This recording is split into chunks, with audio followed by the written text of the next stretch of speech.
Pan de vida. El mensaje que traigo para hoy lo he titulado Planificación de Dios.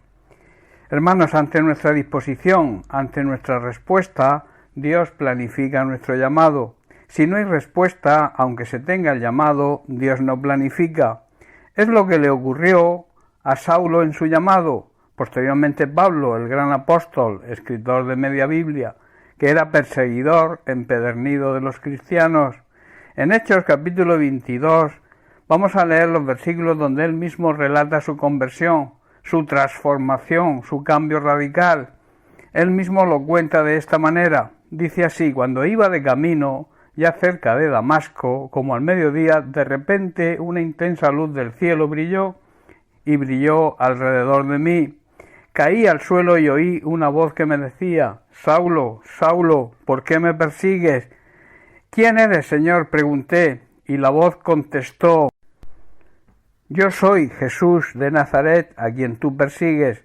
La gente que iba conmigo vio la luz, pero no entendió la voz que me llamaba. Esto ocurre quizás en nuestra vida. Las personas que nos rodean no van a entender quizás nuestro llamado.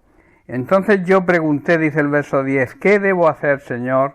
Y el Señor me dijo: levántate y entra en Damasco, allí se te dirá todo lo que debes hacer.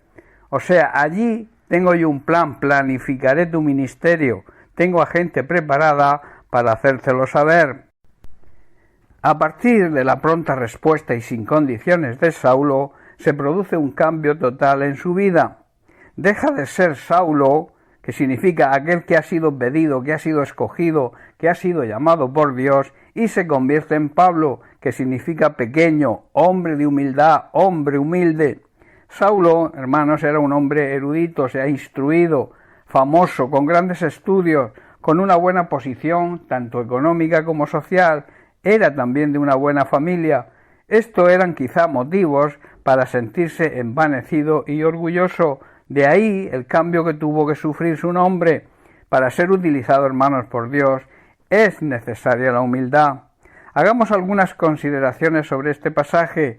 En estos versículos que hemos leído, hemos visto el llamado de Dios a Saulo. Recordemos que Saulo perseguía a la Iglesia de Jesucristo. Él consideraba esto su obligación, pues creía que los cristianos eran una secta peligrosa y dañina para la sociedad y para los intereses del Imperio Romano. Esto, hermanos, también ocurre hoy en la actualidad. A los cristianos muchos nos consideran una secta y también se nos acusa de gente peligrosa porque generamos odio. Se nos persigue cuando la realidad es que predicamos la salvación que Dios desea que alcance a todos debido a su gran amor hacia la humanidad. Sigamos pues con Saulo. ¿Qué vio Dios en Saulo para llamarlo a su servicio?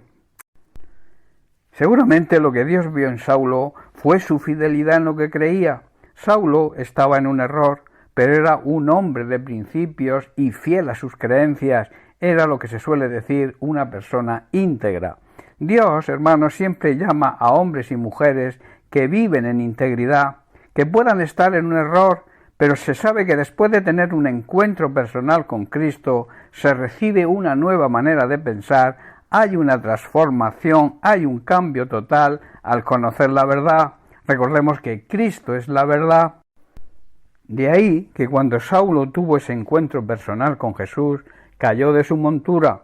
Esto simboliza precisamente que se dio cuenta de que caminaba en un sentido equivocado. Jesús le pregunta a Saulo: ¿por qué me persigues? Hay que decir que quien persigue a la Iglesia de Jesucristo verdadera, o sea, quien persigue a los cristianos, le persigue a él, persigue a Jesucristo. Luego vemos la pregunta de Saulo: ¿quién eres, Señor? A continuación Jesús le dice: yo soy Jesús, a quien tú persigues. Y Saulo vuelve a hacerle la siguiente pregunta: ¿qué debo hacer, Señor? Y el Señor me dijo: levántate y entra en Damasco, y allí se te dirá todo lo que debes hacer. Ante la predisposición de Saulo, vemos que no le pone condiciones a Dios. Entonces Dios planifica su ministerio, le muestra lo que debe hacer. Hermanos, Dios nunca va a planificar nuestra vida ni nuestro ministerio si no hay una disposición en nosotros sincera, pronta, rotunda y sin condiciones a su llamado. En Hechos 22, 11 y 16 vemos como Pablo continúa con su relato. Dice así: quedé ciego por la intensa luz y mis compañeros tuvieron que llevarme de la mano hasta Damasco. Allí vivía un hombre llamado Ananías. Dios ya lo tenía preparado. Era un hombre recto, muy devoto de la ley y muy respetado por todos los judíos de Damasco. Él llegó y se puso a mi lado y me dijo: hermano Saulo, recobra la vista. Y en ese mismo instante pude verlo. Después me dijo: Dios de nuestros antepasados te ha escogido para que conozcas su voluntad y para que veas al justo y lo oigas hablar. En otras palabras, para que Jesucristo te sea revelado.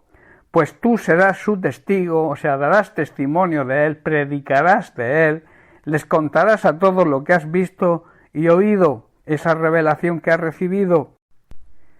Y en el verso 16, Ananías le dice a Saulo: ¿qué esperas? Levántate y bautízate, queda limpio de tus pecados al invocar el nombre del Señor.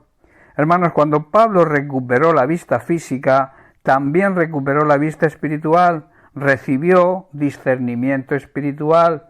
En ese momento la persona de Jesucristo le fue revelada, pero le fue revelada de una manera real y total, llegando a conocer a Jesucristo incluso más de los que anduvieron con él.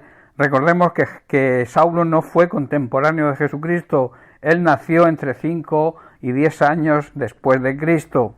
Y entonces, a partir de ahí, la totalidad de su vida y su predicación fue basada únicamente en la figura de Jesucristo. Pablo se levantó, obedeció a Dios y se bautizó, y desde entonces jamás permitió que ninguna cosa captara la atención de su mente, solo la figura de Cristo. Debemos, hermanos, aprender de Pablo, de su integridad, del reconocimiento de su error, eso prueba su humildad, y de la pronta, total y sin condiciones respuesta al llamado de Dios.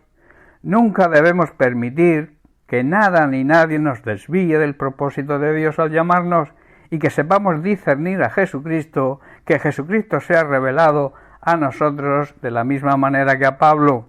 De ahí la importancia de andar en el Espíritu. Si no andamos en el Espíritu, difícilmente lo vamos a conseguir.